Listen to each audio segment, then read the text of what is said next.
Assalamualaikum warahmatullahi wabarakatuh. Salam sejahtera untuk kita semua. Pada presentasi kali ini, kami akan membahas mengenai metabolisme magnesium. Ada 4 hal yang akan kami bahas mengenai metabolisme magnesium pada presentasi kali ini. Di antaranya, 1. Proses absorpsi metabolisme magnesium. Yang kedua, proses transportasi dan penyimpanan metabolisme magnesium. Yang ketiga, proses ekskresi metabolisme magnesium, serta proses regulasi mineral di dalam tubuh.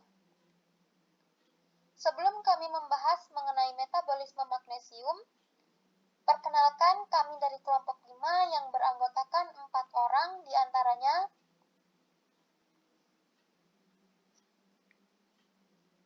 satu, Aprilians Anissa, yang kedua Suci Khairatul Aini, ketiga Teresia Cindy Octavia, keempat Layu Alpiunita. Langsung saja masuki pembahasan pertama, yaitu proses absorpsi pada magnesium.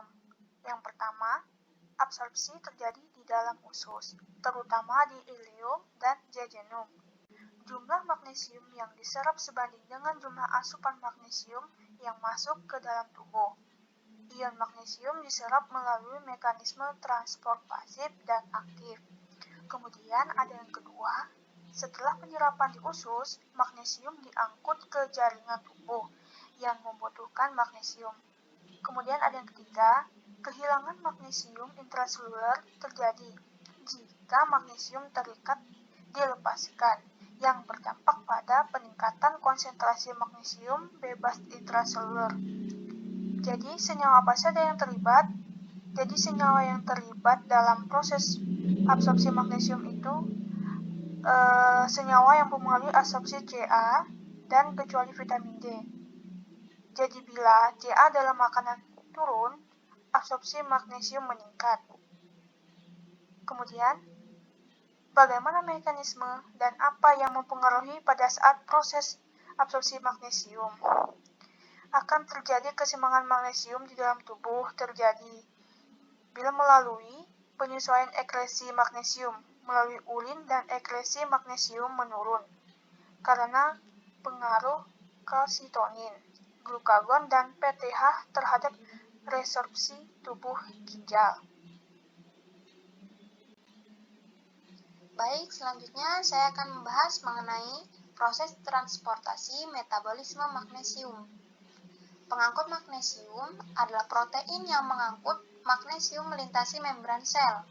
Asupan magnesium ini nantinya juga dapat tersimpan di dalam jaringan tubuh seperti otot, jaringan lunak ataupun saraf, hingga sel-sel darah dan pembuluh darah dalam tubuh seorang agar bekerja dengan sangat baik.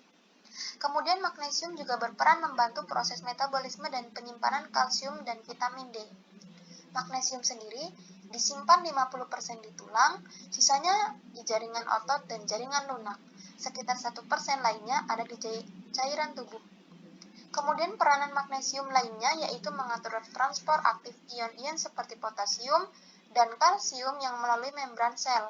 Hubungannya dengan sistem transport, magnesium mempengaruhi hubungan impuls syaraf, kontraksi otot, dan ritme jantung yang normal. Proses ekskresi yang terjadi pada metabolisme magnesium.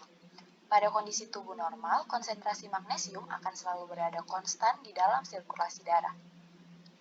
Absorpsi magnesium di usus halus lebih sedikit dibandingkan dengan kolon. Nah, magnesium diperkirakan 1 milimol hilang atau terbuang dalam sekresi di lambung setiap hari. Ginjal merupakan regulator utama konsentrasi serum dan kandungan total di magnesium di dalam tubuh. Ekskresi magnesium lebih banyak terjadi pada malam hari. Bagian glomerulus ginjal, magnesium baik dalam bentuk ion atau magnesium kompleks, setiap malamnya itu mengalami filterisasi sebanyak 70%. Sedangkan pada bagian nefron, reabsorpsi magnesium lebih dari 96%. Jumlah yang direabsorpsi dapat bervariasi, mulai mendekati 0 hingga 99,5%. Semua tergantung pada keseimbangan magnesium pada masing-masing individu.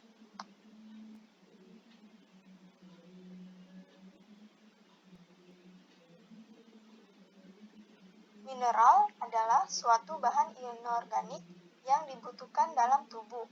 Mineral biasanya didapatkan dalam makanan dan juga dari tubuh. Mineral terdapat pada bagian tubuh yang memegang peranan penting dalam pemeliharaan fungsi tubuh, baik pada tingkat sel, jaringan, organ maupun fungsi tubuh secara keseluruhan. Makromineral diperlukan dalam jumlah yang lebih besar dari 100 mg per hari. Contoh, natrium, kalium, magnesium. Mikromineral diperlukan dalam jumlah lebih kecil dari 100 mg per hari. Contoh, besi, iodium, tembaga. Fungsi mineral komponen penting senyawa dalam tubuh seperti kalsium dan fosfor sebagai penyusun struktur tulang dan gigi, menjadi keseimbangan asam basa. Tubuh menjaga keseimbangan cairan tubuh, pengantar impuls saraf, regulasi kontraksi otot. Mungkin hanya ini yang dapat kami sampaikan. Kami berharap presentasi yang kami berikan dapat bermanfaat bagi kita semua. Jika ada kekurangan dan kesalahan, kami mohon maaf yang sebesar-besarnya, karena sesungguhnya kesempurnaan hanya milik Tuhan Yang Maha Esa. Terima kasih, dan wassalamualaikum warahmatullahi wabarakatuh.